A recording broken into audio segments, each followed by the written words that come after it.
ठाण्याचे आमदार संजय केळकर हे नागरिकांच्या समस्या जाणून घेण्यासाठी त्या सोडवण्यासाठी दर सोमवारी व शुक्रवारी ठाण्याच्या भाजपाच्या खोपट कार्यालयात सकाळी 10:30 ते 1 पर्यंत उपस्थित असतात। ह्या उपक्रमाला नागरिकांचा उदंड असा प्रतिसाद मिळत आहे। विविध तक्रारी ह्या उपक्रमात नागरिक आमदार केळकर यांच्याकडे घेऊन येत असतात। ह्या विविध तक्रारींची 48 निवेदने आमदार केळकर यांच्याकडे प्राप्त झाली।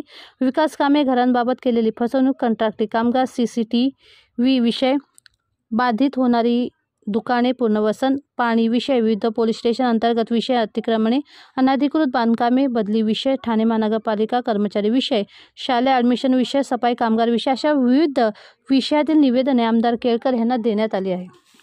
यावेळी खोपट कार्यालयात ठाणे परिवहन सदस्य विकास पाटील, माजी नगरसेवक भरत चव्हाण, दीपक जाधव, ओमकार चव्हाण उपस्थित होते।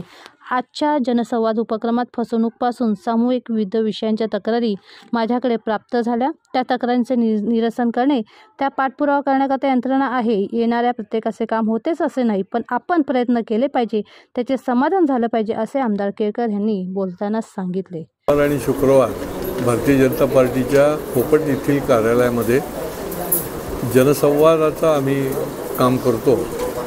जनसंवाद म्हणजे जनतेचे छोटे मोठे प्रश्न असतात, समूहाचे, व्यक्तिगत, ते लोकांचे प्रश्न ऐकणं, ते सोडवणं, निरनिराळ्या समस्या असतात आणि फसवणुकीचे प्रकार असतात। आजसुद्धा आता अनेक जणं सकाळपासून 10 वाजल्यापासून या ठिकाणी त्यांनी भेटून त्यांची समस्या सांगितल्या। काही जणांच्या फसवणूक झालेल्या आहेत, विकासकाने फसवणूक केलेल्या आहेत, काही जणांच्या सामूहिक त्या भागामधल्या काही समस्या आहेत आणि पोलीस स्टेशनच्या संबंधीमध्ये आहेत।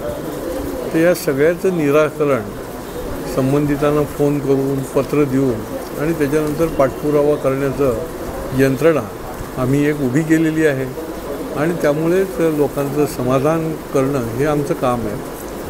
प्रत्येक काम होतंच असं नाही, पण त्याच्याकरता आपण प्रामाणिक प्रयत्न केले पाहिजे आणि सामान्य माणसाला पाठबळ देण्याचं काम करायला पाहिजे, हे याच्यामधनं निश्चितपणे अधोरेखित होत असतं।